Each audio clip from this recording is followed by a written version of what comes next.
Yeah. So when did you guys start making hay when it comes to like the production side of it? Because I mean, obviously we can go through all the collabs here, but where did it start for you, like really coming together and started to be like a viable option, like where you guys said, "Hey, this is pretty fucking good. Like we can get this out."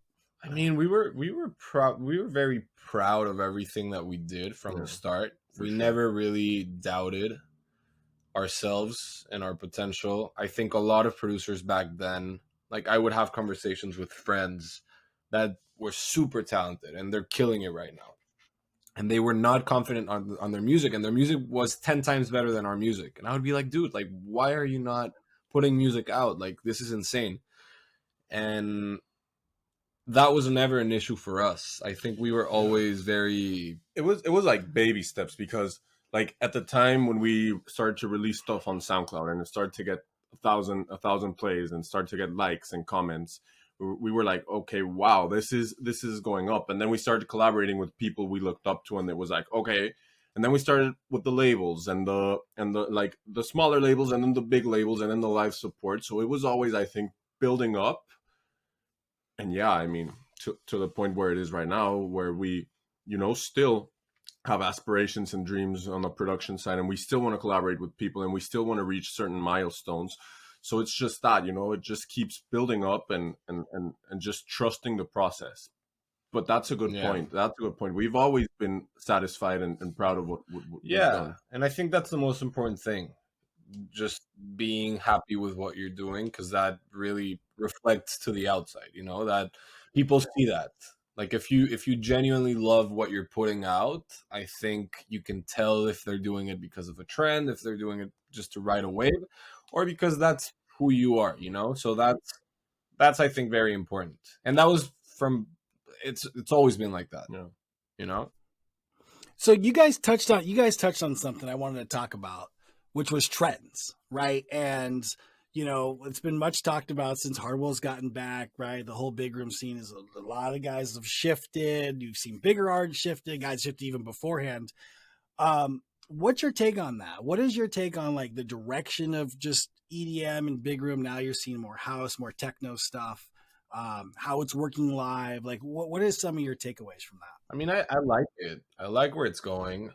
Um, I think Big Room has gotten to a point, like just Big Room, the OG Big Room sound. It's gotten to a point where it can't go much further. There's not many other lanes to explore with with the actual Big Room sound, I would say.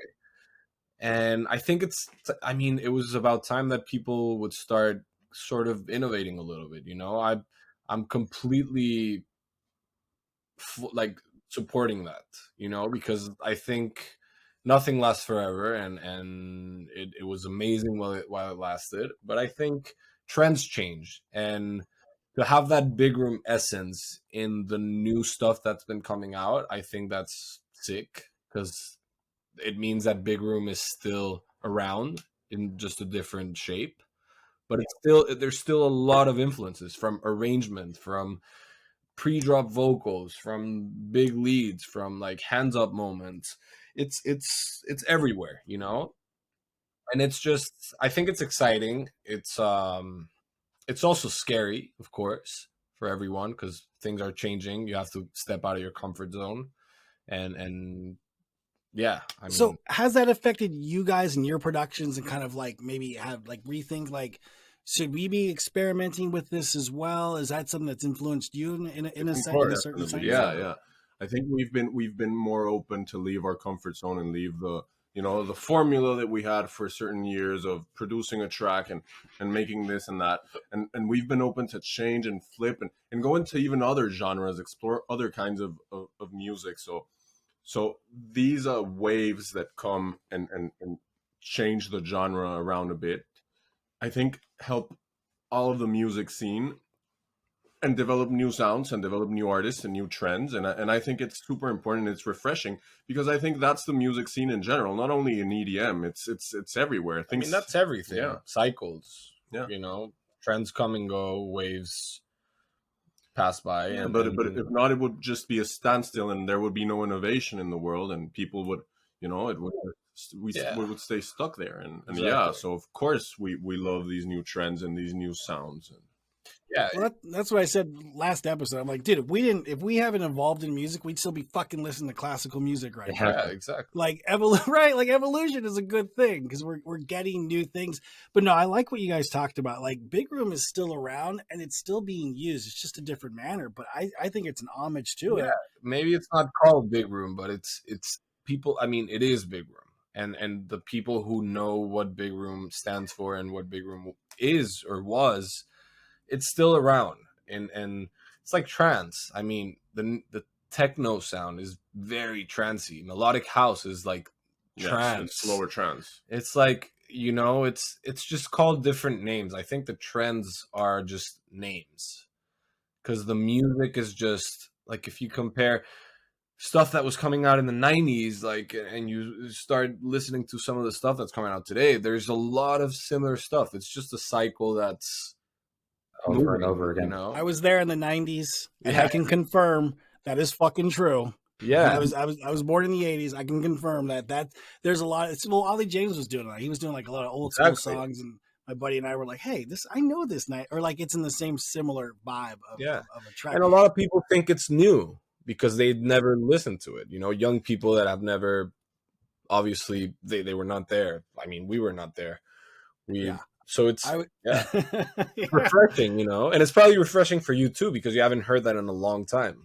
No, it's nice to kind of like hear it come back, especially now that I'm obviously older. It's like, dude, that's sick. And then they modernized it, right? They modernized it like the way Ollie James has done it, where it's a little faster and the kick hits a little harder. So it's like, dude, it bangs live a little better. You guys just came off of New York, right? You guys just came back from New York, saw a show. So you saw this live. How'd that go, man? Like, Bro, what was the vibe of that? Honestly, it's so energetic, and I think people are very invested in it, and maybe it doesn't sell the amount of tickets, or it doesn't stream as it did before, but the people that are genuinely there because they love the music. I was interviewing a lot of the fans and talking to them, and they genuinely support this movement and stand for it. And also Laid Back Luke was there, and he's a guy that's been around for all of the waves. And I was asking him like, what do you feel about this? What do you feel about this sound? And he just pointed to the crowd like, bro, like, this is what I feel like. Look at this. People were going insane. They were going mad. And yeah, I think it's a super innovative sound, and I think the response has been good. Maybe initially it wasn't, but people, when you hear it live, or when you start, you know, like learning the songs and seeing the whole experience. Yeah, exactly. It's an experience. I mean, this is the third time you see the show. Yeah, I saw it 2 times. I saw it in Miami and in Croatia. And I just had chills. Like the Croatia set was out of this world. Like it was insane. And the energy, remember, like by the end of the set, like the people were just going nuts, going crazy. And I mean, yeah. And even if we go beyond that, like before we used to be like diehard ravers, we would go to all these big room events, W&W and Danik and Dyro, and they would go to Mexico all the time.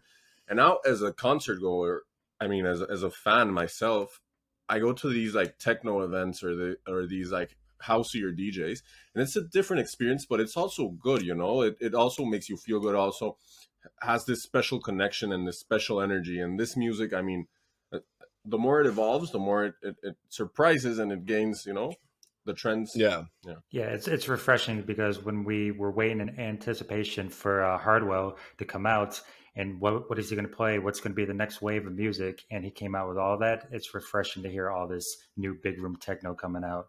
Yeah, and I mean, I've heard a lot of people that did like similar things that what he's doing right now. Like there's a lot of influence from trance. There's a lot of influence from techno as well. There's a lot of influence from big room. And I think what makes him, I mean, the concepts that he's using are amazing. I love it. It's very hardstyle like influence as well. But the mix downs, like the way it sounds live, that's I think to me the most special part of the experience.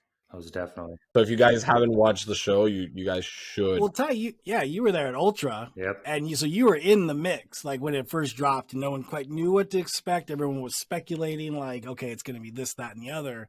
And so, yeah, you got to experience basically in real time, like this whole new sound, which is great. It's interesting that you guys say that it's kind of affected you in a positive way as far as rethinking and getting you out of your comfort zone. Hopefully a lot of like producers that are listening, like they understand, like it's okay to get out of your comfort zone.